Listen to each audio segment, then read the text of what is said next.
Welcome everyone to OneVerse. Tonight we have Todd Hostetler, City on a Hill Teaching Center pastor, and also with us is Jeff Millslegel. He is a teacher at City on a Hill as well. And today they're going to be discussing a verse that I'm going to give to them. They don't have a clue what it is, but Todd, I'm going to ask you to go first, and it is a New Testament verse. So it is 1 Corinthians 8:1. That says, "Now concerning things offered to idols, we know that we all have knowledge. Knowledge puffs up, but love edifies." That's 1 Corinthians 8:1. Paul gives us a lot of information on just this kind of a thing. And so I'm going to read it again. This is 1 Corinthians chapter 8, verse number 1. "Now concerning things offered to idols, we know that all have knowledge. Knowledge puffs up, but love edifies." Paul a lot of times talks to us about just this kind of a thing. And he's referring to things that are dedicated to idols. Back in those days, it was common for food to be donated or food to be given, offered as a sacrifice to idols. And so there were those who believed that if you would eat food that had been offered to false gods, that would be a curse, and that was something you needed to avoid. It was something to strongly be avoided. But there's others that believed that as long as you had given thanks, it didn't matter what it had been offered to, because all things are to be received by God with thanksgiving if they are given to him. So Paul just gives us a lot of information on these things. Now in this verse, he says, "Now concerning things offered to idols, we know that we all have knowledge. Knowledge puffs up, but love edifies." Basically what he's saying, and he talks about this in Romans, I believe chapter 13 or 14. He talks about this at great length. And basically what he's saying is, listen, we all have knowledge, but knowledge itself can puff up. Knowledge itself, it can either bring edification or it can puff up. And basically what he's saying is, because he talks about this in Romans, is you need to know what it is that you believe. There are those who have a mature understanding. They do understand that if you eat food, the question would be, what would happen if you would eat food that was dedicated to an idol, but you didn't know it? Would you be cursed? Well, what he's saying is, you need to understand that that's too much of the legalism. You need to understand that God is a God of grace. And so if you didn't know you're eating something that had been dedicated to an idol, you're not held responsible for that. In fact, in Romans, he says that we need to be sensitive to the weaker person.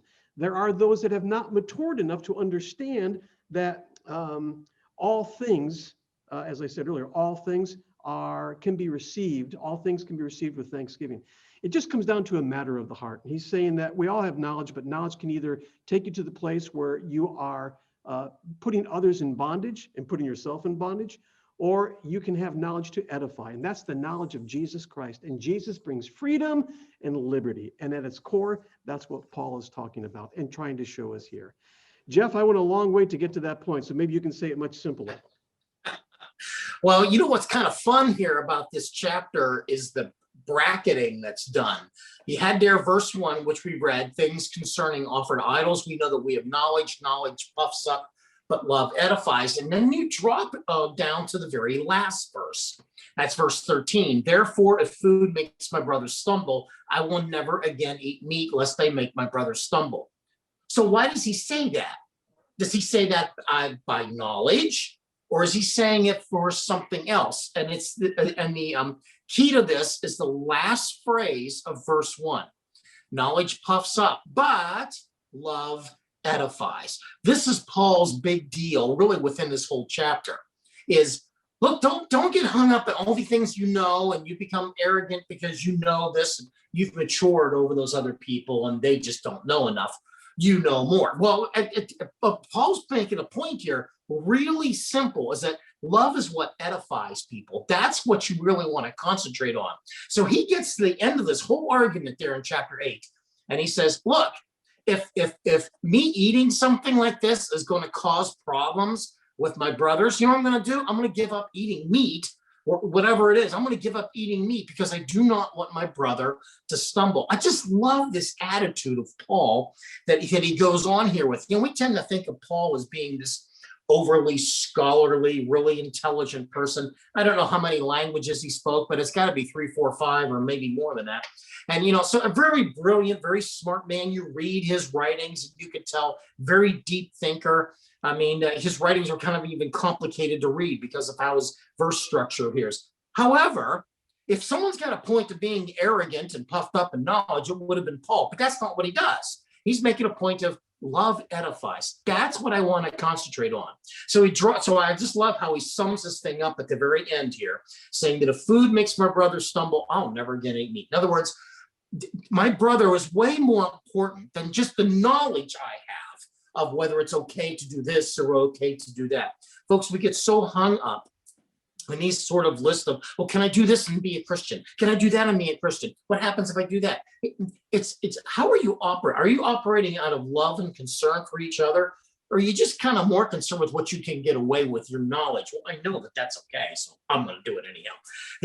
It's a matter of point of what is your driving, what is your motivating factor. So that to me kind of sums up chapter 8 here of 1 Corinthians. All right, Todd, go ahead and wrap us up here today. I think you did a great job with that, Jeff, and that does summarize it. The only thing I would add to that is it is the beauty of Paul and the Word of God, just letting us know that there is grace in Jesus Christ in all things, and we need to be operating in grace. God gives us grace so that if I am eating something that was sacrificed to an idol, listen, I operate in grace. But then we need to live in that same grace with others. And if somebody sees something or views something differently, operate in grace. They may not be at the same place that you are, but that doesn't make you necessarily right or wrong. It comes down to a matter of the heart. If somebody is doing something and they believe, Paul said this himself. Paul said that he thought that he was doing the things of God when he was persecuting Christians. He believed he was doing the right thing. And he was not held in account for that because he was doing the best that he could. Same thing. We need to just operate in grace with other people. So as you go through your day and your week, make sure you are giving grace to people because that's what we live in. Hey, thanks for joining us for this edition of OneVerse. We look forward to sharing with you the next time on OneVerse.